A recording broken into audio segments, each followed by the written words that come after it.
Shalom Adonai, Yeshua HaMashiach, Hamalé Hamalehim, querido. É uma alegria estar mais uma vez aqui com vocês para nós compartilharmos um pouco mais de conhecimento das Escrituras para uma edificação, fortalecimento e vacinas contra todo tipo de heresias. Hoje nós vamos fazer uma análise de Isaías, capítulo de número 53. Sabemos, querido, que o capítulo 53 foi um instrumento usado por Mateus para defender a tese de que Jesus levaria sobre si todas as nossas enfermidades. Mas sabemos, querido, que quando Mateus ele faz suas declarações e interpretações das escrituras do Antigo Testamento, sabemos que ele comete alguns equívocos, e equívocos que hoje não são muito relevantes numa interpretação imparcial das Escrituras. Tá? Nós vemos que quando você vai interpretar as Escrituras com imparcialidade, você vê que o sistema religioso aqui introduziu nesses versículos algo que não existe no texto. Nós vemos que Mateus ele comete alguns equívocos. Mateus, ele, no capítulo número 1:26, ele declara que para que se cumprisse a escritura, ele coloca a virgem de capítulo 7, verso 14 de Isaías como sendo Maria, né?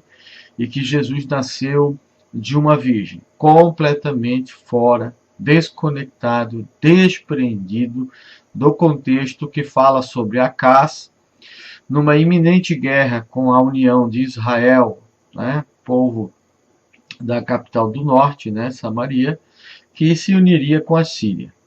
E então, querido, Deus dá um sinal para Acás de que Deus daria um grande livramento, porque esse menino, né, seria chamado de Emanuel, para provar que Deus estaria com eles. E esse menino se tornou Ezequiel, o grande rei, que foi até mesmo conceituado por muito a ser o Machia. Por isso que ele recebeu títulos como Deus Forte, Pai da Eternidade, Conselheiro e Príncipe da Paz. Nós vemos também que Mateus ele cometeu outros equívocos, dizendo que José foi para o Egito e voltou porque estava profetizado acerca de Yeshua que ele chamaria o seu filho do Egito.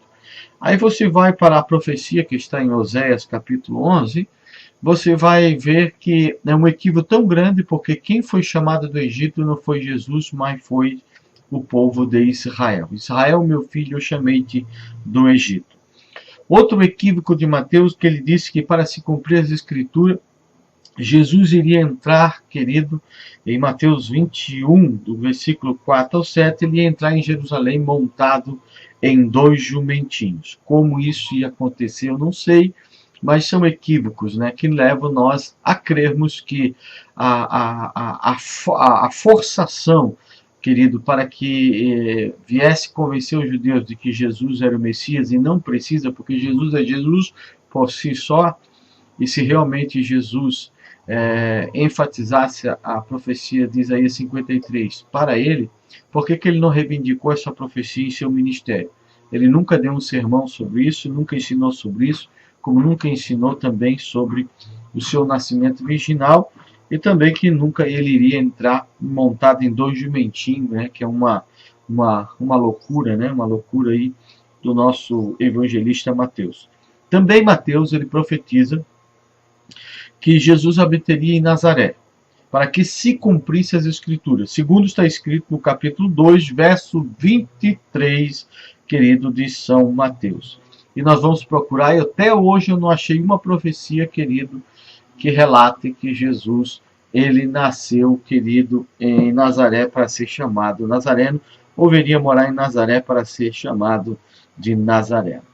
E também, querido, agora por último, ele diz, né, que Jesus levaria sobre si nossas enfermidades. E quando nós vamos fazer uma análise do capítulo 53, que eu convido você agora a fazer uma análise minuciosa comigo, você vai ver que existiu muitas tendenciosidades na interpretação aportuguesada, né, na tradução, que mexeram nas Escrituras para conduzir você a acreditar que o servo sofredor de Isaías 53 era Yeshua. Tá? Vamos lá, versículo 1, Isaías 53. Quem deu crédito à nossa pregação e a quem se manifestou o braço do Senhor? O caso perfeito aqui tem uma força hipotética nessa pergunta retórica. Em outro exemplo, vê Gênesis 21:7. O orador aqui, querido, tá? Que é Isaías, ele muda aqui de Deus para um grupo não identificado, note os pronomes, da primeira pessoa do plural, querido, nossa, tá? O conteúdo do discurso sugere que o profeta fala aqui como representante da pecaminosa nação de Judá ou Israel. O grupo aqui reconhece o seu pecado e reconhece que o servo que sofreu em seu nome. Que servo? O servo sofredor remanescente de Israel. Mateus ele confunde, querido, o servo sofredor, que simboliza Israel, Judá, como você queira, né? Porque Israel já havia sido separado, né? Judá é que foi para o cativeiro. Nós vemos que todo o contexto de Isaías, querido, do capítulo 40 a seguir, começa a falar sobre o cântico do servo sofredor, que culmina, querido, no retorno de Israel do cativeiro. Tá? Então, esse sofrimento que esse servo iria passar, e que pelas suas pisaduras o castigo traria a paz, foi todo o sofrimento, né? Todo o sofrimento de ensino pedagógico que Deus deu para o povo de Israel durante o cativeiro babilônico. Tá?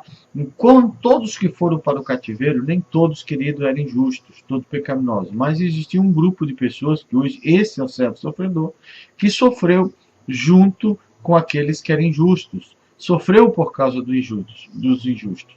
E aí você vai ver que o sofrimento deles fez com que Deus viesse perdoar os mais iníquos, os que pecaram contra Deus, e por causa deste servo, desse remanescente, tá? Esse servo sofredor, Deus então iria liberar, perdoar e restaurar Israel, trazendo de volta do cativeiro. Para nós entendermos isso, nós temos que irmos para a Bíblia e ver quem é o servo sofredor, quem é o servo para Deus em Isaías, tá? Vamos lá, Isaías 41:8 diz: Mas tu, ó Israel, servo meu, tu Jacó, a quem elegi, semente de Abraão, meu amigo, Veatar Israel, Avedi Jacob, Asher Behareterra, Zerá Averaham Ohavi. Quem é o servo sofredor de Isaías? Vamos em Isaías 44, verso 21. Lembra-te dessas coisas, ó Jacó, e ó Israel, porquanto és meu servo, eu te formei, meu servo és, ó Israel, não me esquecerei de ti. Zerrar elei Jacob, veí Israel que avedirata, Itzaretira evediliata, Israel lotinasheni. Querido, aqui está Isaías colocando quem é o servo sofredor, querido, do profeta Isaías, segundo sua revelação. Então nós vemos do 44 até o 52, querido, está falando sobre esse servo sofredor, o que aconteceu com ele, e no 53, tá, segundo muitos de nossos teólogos, parece que Isaías muda toda a concepção de quem é o servo, e isso é inconcebível dentro da exegese bíblica. Mas vamos continuar. Em Isaías 45:4 diz: Por amor de meu servo Jacó e de Israel, meu eleito, eu a ti te chamarei pelo teu nome, pus-te o teu sobrenome, ainda que não me conhecesse. Lemar avedi Jacob ve Israel, berri ve kera lecha bishimecha, ahanecha velo ieda etani. Querido, quem é o servo sofredor? Está aí, quem é o servo sofredor? Isaías 49:3 diz: E me disse, tu és meu servo, Israel, aquele que por quem hei de ser glorificado. Vai omelir avedir atar Israel, Asher berra etepar. Quem é o servo? Quem é o servo? Vamos lá. No capítulo 1 diz assim, quem deu crédito à nossa notícia, ou quem creu no nosso relatório. O vocábulo hebraico aqui é shemua, dá margem para duas interpretações. É claro que esse conteúdo está sendo direcionado a várias pessoas, certo? A forma da retórica demonstra um lamento por parte de quem propagou e ninguém deu crédito do que se tinha dito.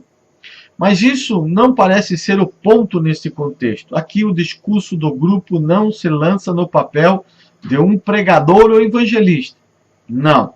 Eles são pecadores arrependidos que finalmente vê à luz a frase: a nossa pregação pode significar alguma coisa. Ou seja, um relatório que foi entregue.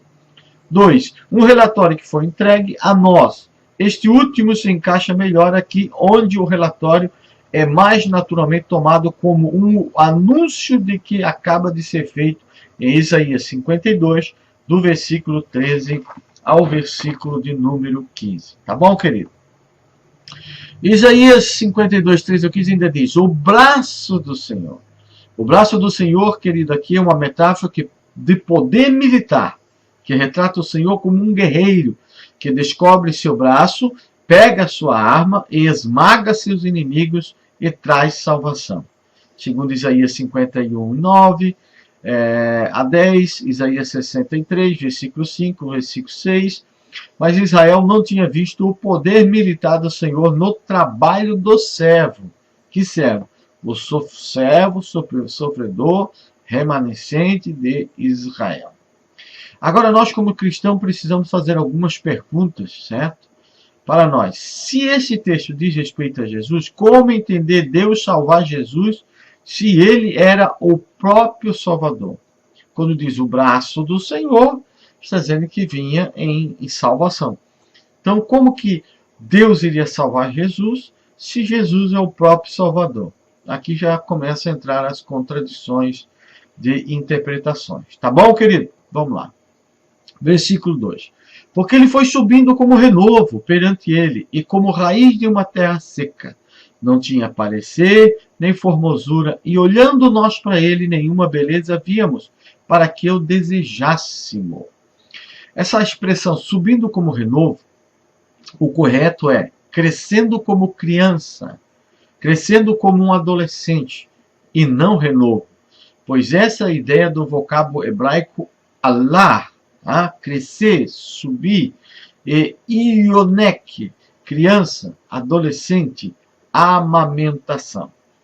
Perante ele, crescendo perante ele, há uma variante no aparato crítico da palavra lefaniav, propondo a seguinte leitura: perante nós, não é perante ele, é perante nós. A palavra lefaniav, aqui, querido, está algo que está errado a tradução. Teria que ser perante nós. Se o sufixo da terceira pessoa singular do texto hebraico for mantido, se referirá ao Senhor. Se for perante ele, é perante o Senhor. Se for perante a nação de Israel, então é perante nós. Mas o mais correto é perante nós. Como raiz de uma terra seca, não tinha parecer nem formosura. A metáfora que foi usada nesse versículo sugere insignificância de uma criança ou adolescente, pois o vocábulo hebraico toar sugere algo sem forma, aparência, desfigurada, ou uma pessoa despreparada para cumprir alguma missão especial. Se fosse em Jesus, Jesus estaria preparado para uma missão especial. Para que eu desejasse, o vav conjuntivo prefixado do imperfeito venerre medurro, o venerre medurro, quer dizer, introduz uma cláusula de resultado. E nós, como cristãos, precisamos fazer essa pergunta, que é algo para que se compreenda a interpretação correta, sem tendenciosidade e sem tradução, querido, desonesta, para te conduzir a acreditar em algo que não é verdadeiro. Onde está o registro que na cruz Jesus era comparado a uma criança despreparada. Aqui não está falando de sofrimento para desfigurar a afeição de uma pessoa, e sim a insignificância de um adolescente em realizar grandes feitos. Ou seja, está falando de uma pessoa despreparada. Para você, Jesus estava despreparado? Não? Então Isaías não se refere a Jesus. Correto? Vamos para frente. Isso é o que o original, o que o hebraico fala. Isaías escreveu em hebraico. Isaías era monoteísta. Isaías servia a Deus. Tá? Versículo 3. Era desprezado e o mais indigno entre os homens, homem de dores, experimentado no trabalho. Preste atenção nisso. Experimentado no trabalho. É comum de quem os homens escondiam o rosto. Era desprezado e não fizemos dele caso algum. Era desprezado e o mais indigno entre os homens. Era desprezado e rejeitado por entre os homens, ou seja, os próprios companheiros o rejeitaram. E é isso pelo adjetivo hebraico radel, que está no construto. É isso que nos significa. Mas vamos para frente. Homem de dores. Dores ou tristeza. São dois vocábulos possíveis para o hebraico. Tá?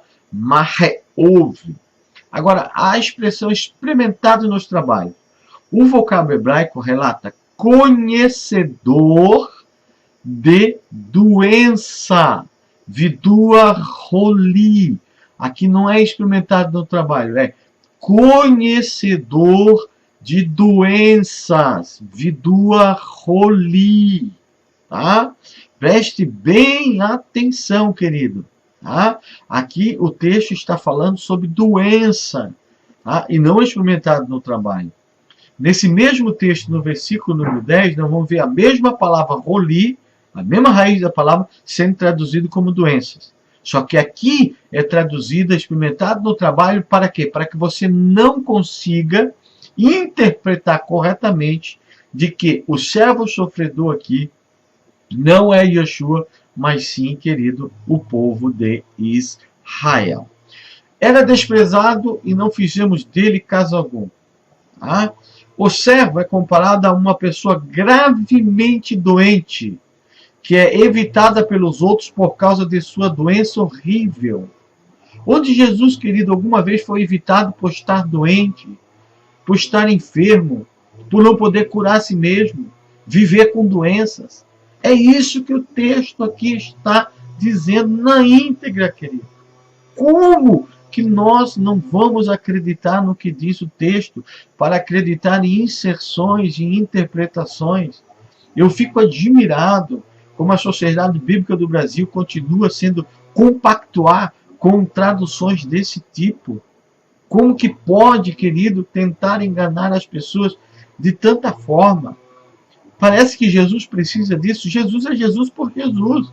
Não precisa, querido, de pessoas que não têm sinceridade na interpretação, que são falsários na interpretação. Jesus não precisa de você. Não precisa de falsários para ele ser Jesus. Nós temos que respeitar o texto bíblico. O texto pelo texto. Tá? Vamos para a frente. Versículo 4. Verdadeiramente ele tomou sobre si nossas enfermidades e nossas dores e levou sobre si. E nós o reputamos por aflito, ferido de Deus e oprimido. Vamos ver a expressão primeiro. Ele tomou sobre si nossas enfermidades. O texto hebraico não registra a expressão tomou, e sim levou, pois o verbo tomar dá o sentido de brutalidade. Outra expressão que o hebraico não registra é a expressão sobre si. Ou seja, o verbo hebraico nassa não relata essa expressão, e sim o sentido de ter levado, mas não sobre si. Tá? Nossas enfermidades. Essa expressão nossas enfermidades, isso é uma metomínia, ou talvez como uma metáfora para o pecado e seus efeitos, como Isaías 53, versículo 11 ao 12, deixa claríssimo isso, tá? E as nossas dores levou sobre si.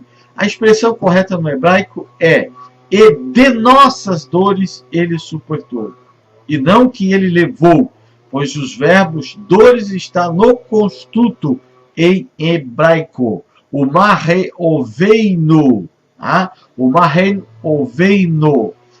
Resposta que nós temos que responder e temos que nos perguntar para nós mesmos, nós que somos cristãos. Onde está o registro que Jesus carregava doenças? Ele carregava ou ele curava? Onde está o registro por Jesus que ele carregou o pecado de alguém? Ele carregava ou ele perdoava? Fica uma pergunta aí para você. Tá? Versículo 5. Mas ele foi transpassado pelas nossas transgressões e moído pelas nossas iniquidades. Tá? Quem foi transpassado? Pelas transgressões de quem? O servo sofredor foi transpassado por causa das transgressões dos injustos de Israel, que levaram, Deus levou o povo cativo para a Babilônia, e lá o servo fiel sofreu por causa das transgressões de seus irmãos e foi transpassado e foi moído pelas iniquidades, querido, desse povo que não obedecia a Deus. E o castigo que nos traz a paz estava sobre ele.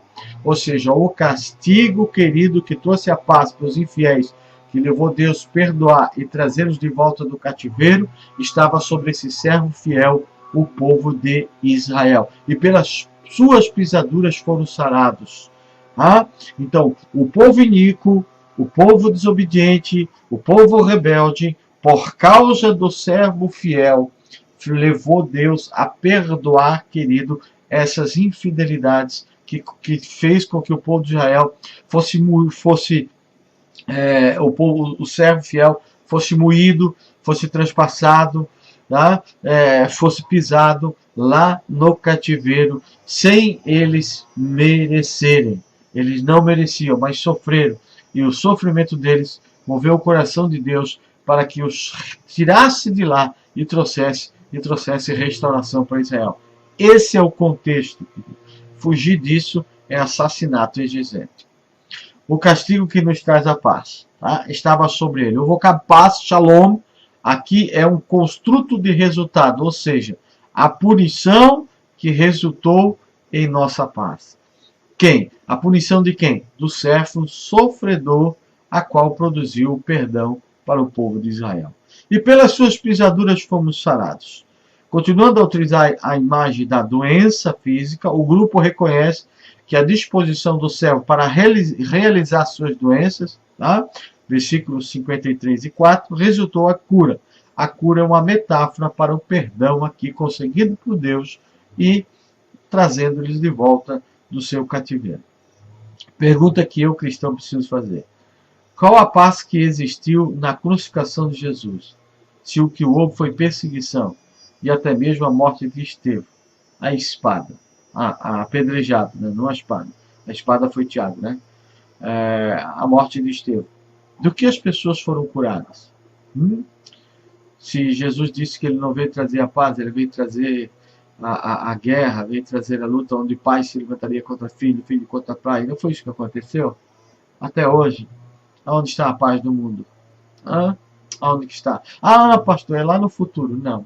Jesus nunca disse que ele vinha trazer a paz. Quem chama ele de príncipe da paz são os cristãos. São nós que chamamos ele de príncipe da paz, porque nós pegamos o texto de 9 e 6, querido, de Isaías, que está falando de Ezequias. Tá? Nós sabemos, querido, que essa paz que o mundo procura, tá? Está prometida no Mashiach de Israel. Mas eu acho, querido, que a paz verdadeira que Jesus veio trazer não é uma paz, querido, de guerras, mas é uma paz de espírito.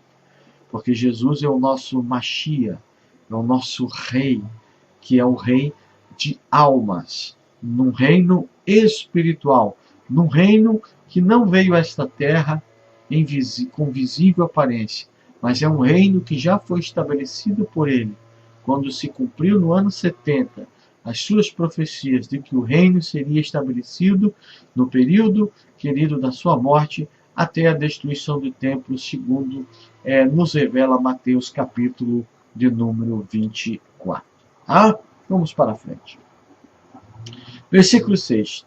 Todos nós andávamos desgarrados como ovelhas, cada um se desviava pelo seu caminho, mas o Senhor fez cair sobre ele a iniquidade de nós todos. O caso aqui, querido, o Senhor fez cair sobre ele, o caso aqui, tá? O hebraico ele é semelhante ao grego, ele tem casos, está no refil. Em outras passagens relata paná, né?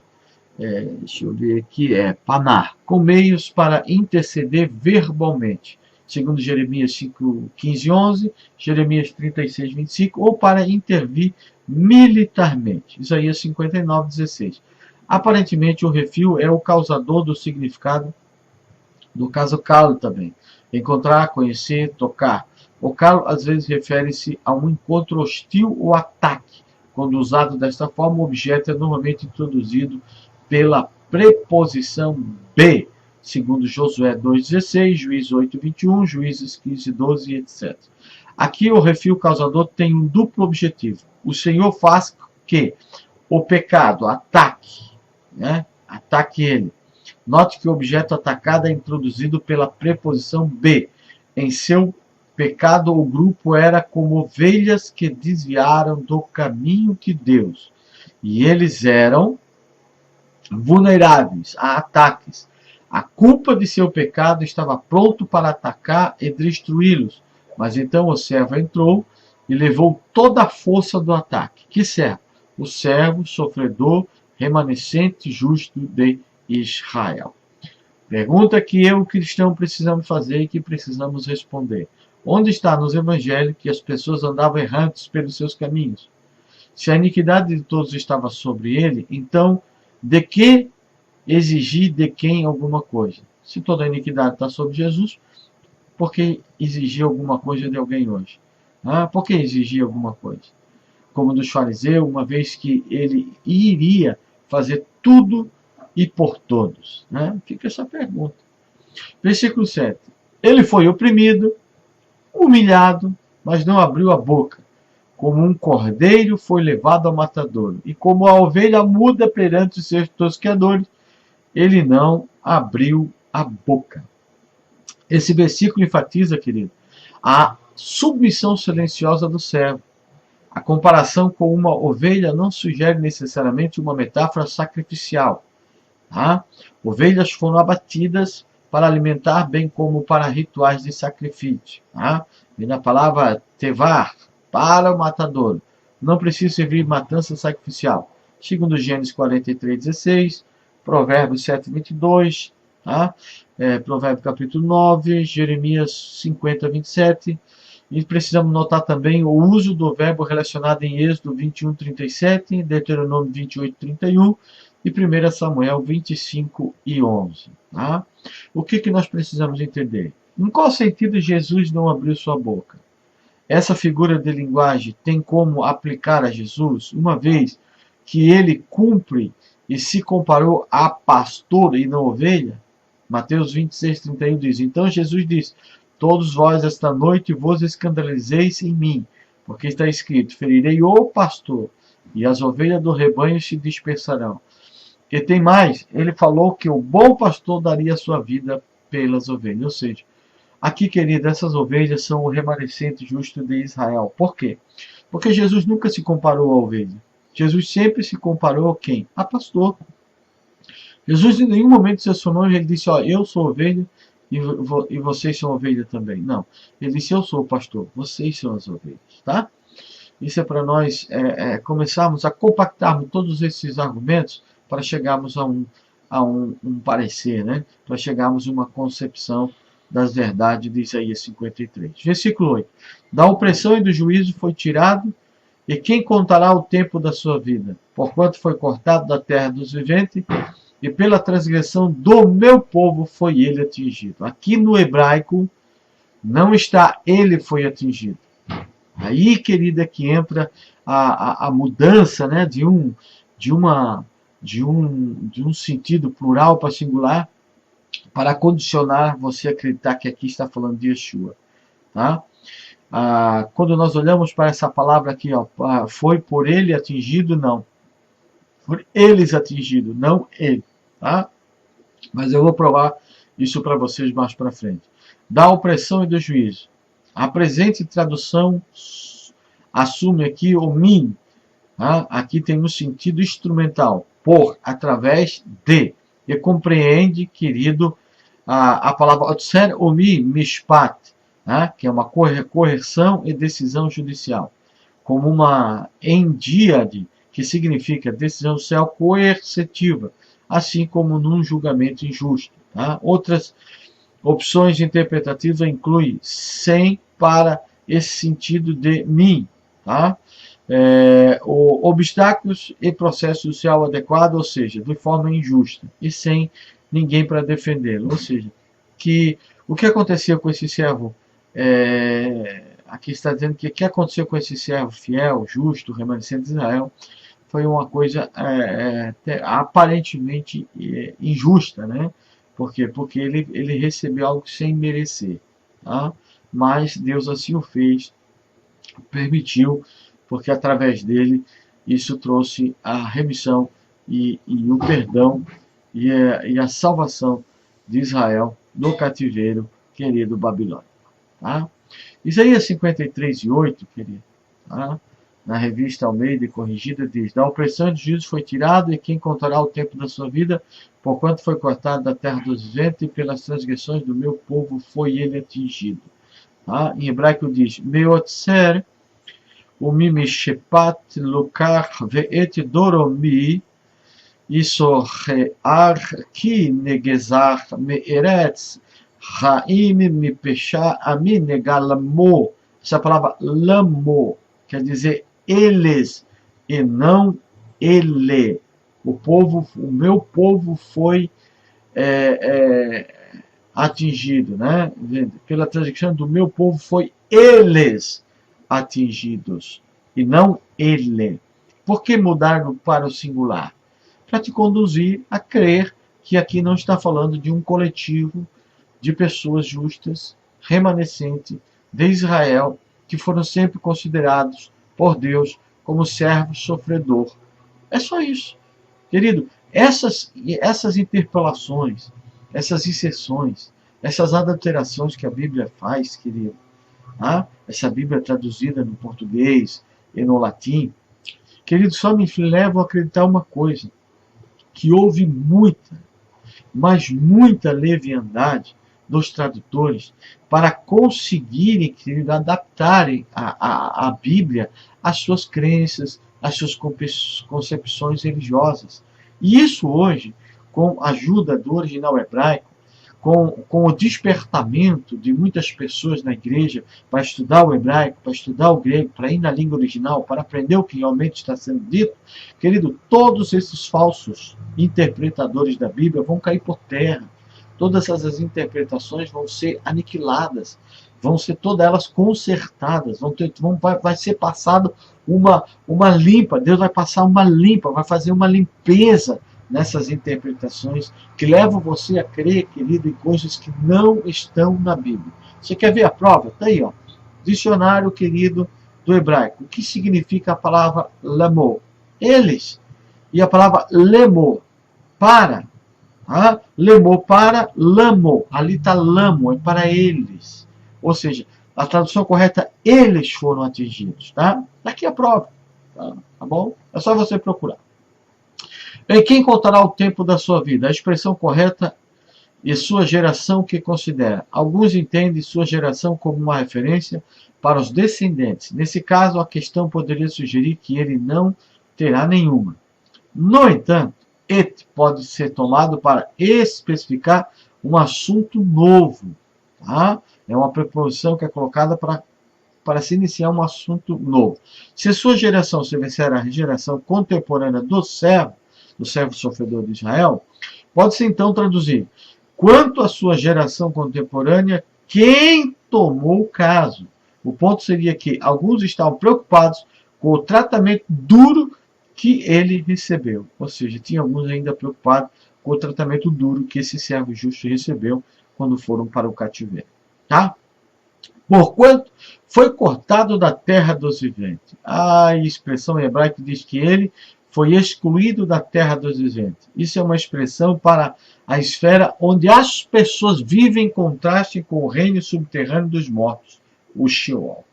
Meu povo. Meu povo é uma leitura problemática num contexto em que a primeira pessoa do plural predomina, onde Deus não aparece para falar novamente até Isaías 53:11. Por isso é preferível ler conforme diz Peshá Emu, né? O Peshá Emu, o seu povo. Neste caso, o grupo de fala nesses versos é identificado como pessoas do servo, tá? Nossos atos rebeldes, né? Ou seja, Ami Peshá, Ami Peshá, Ami Peshá, tá? Anipechá, Anipechá, né? Que quer dizer, querido, nossos pecados rebeldes. Ou rebelião, Anipechá, rebelião do seu povo, e Pecharemu, né? De nossos atos rebeldes. É isso aí mesmo, tá bom, querido? Vamos para frente. Perguntas que nós temos que fazer para nós e responder. Quais foram os descendentes que Jesus deixou?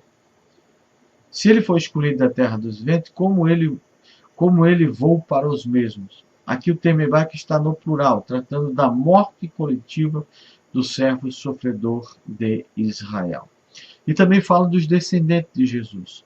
Se você crê que Isaías 53 está falando de Jesus como servo sofredor, então você vai acreditar, querido, no Evangelho segundo escreveu Madalena, dizendo que Jesus, né, e o Evangelho de Tomé dizendo que Jesus era casado, querido, tá bom? E que talvez Jesus tivesse muitos filhos.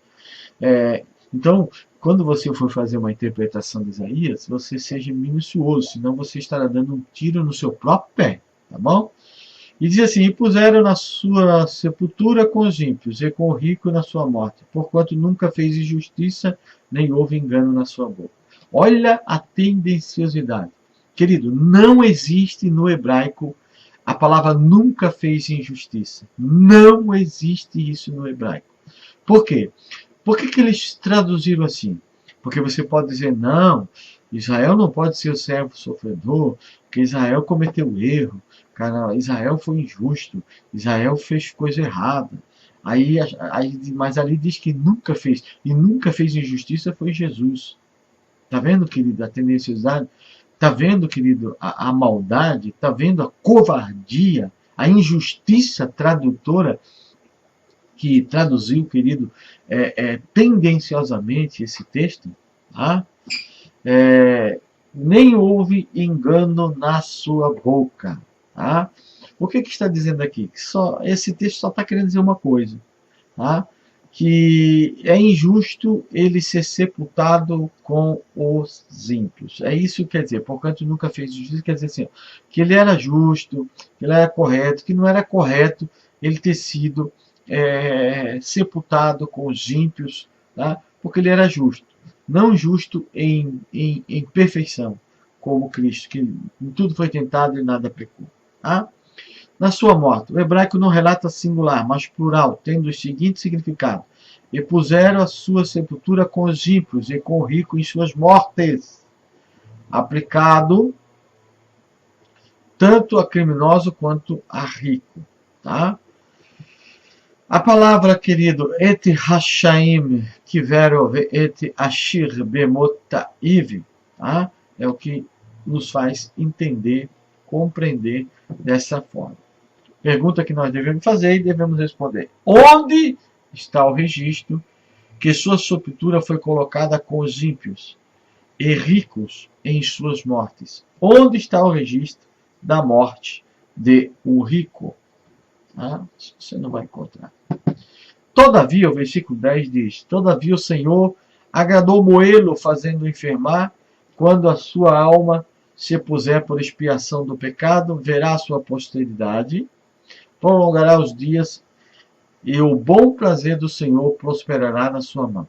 Agradou Moê-lo, fazendo enfermar. A ideia de Deus fazer uma oferta em reparação é estranha.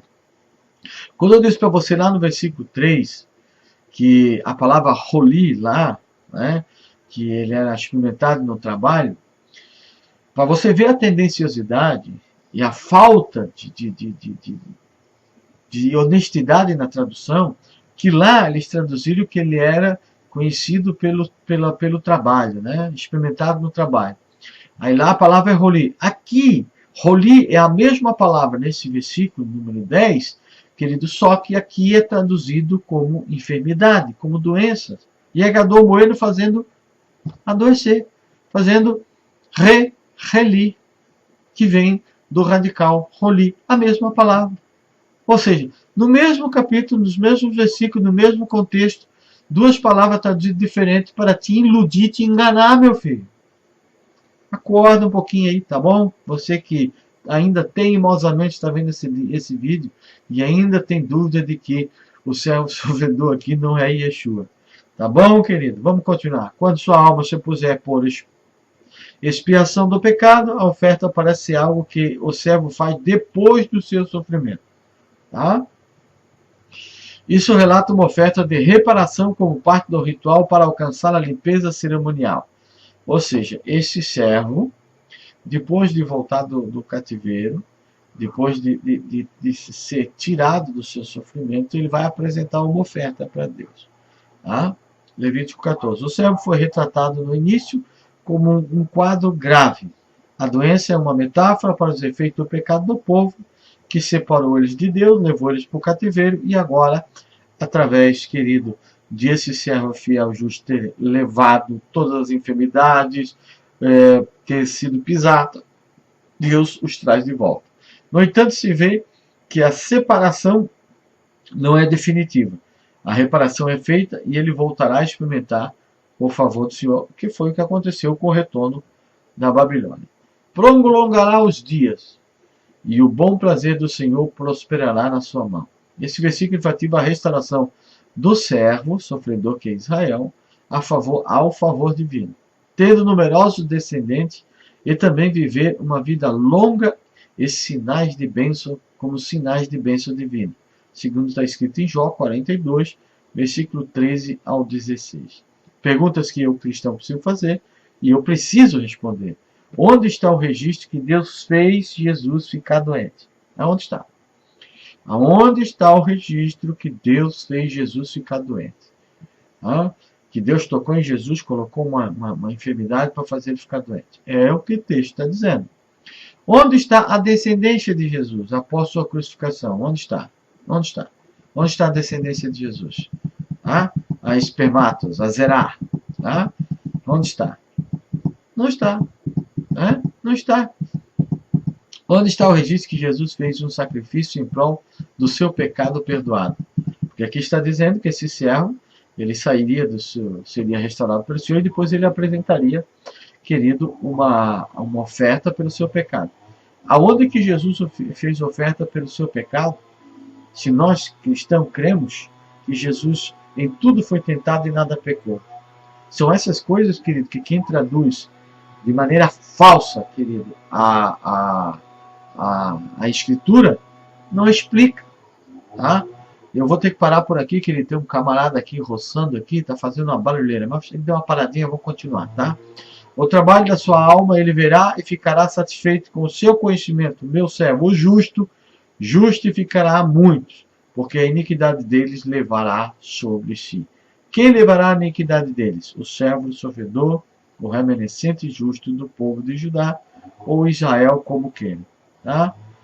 Querido, como pode Jesus ter ficado satisfeito se ele justificou a muitos? Não diz que ele continuaria justificando, mas que justificou. Vamos até aqui, que ele tem um rapaz roçando aqui, vai atrapalhar esse vídeo. Eu já fiz ontem, tive que apagar, estou fazendo hoje de novo. Que Deus abençoe você, Shalom Adonai. Eu vou deixar o número de uma conta. Você que foi abençoado com esse meu trabalho, querido, você quiser praticar a lei da retribuição, da gratidão, né, com uma oferta generosa, sem pesar, querido, tá? Sem coação, mas de amor a esse trabalho, você pode nos ajudar, fique à vontade, em nome de Yeshua, Hamashiach, Ramalé, Ramalechem.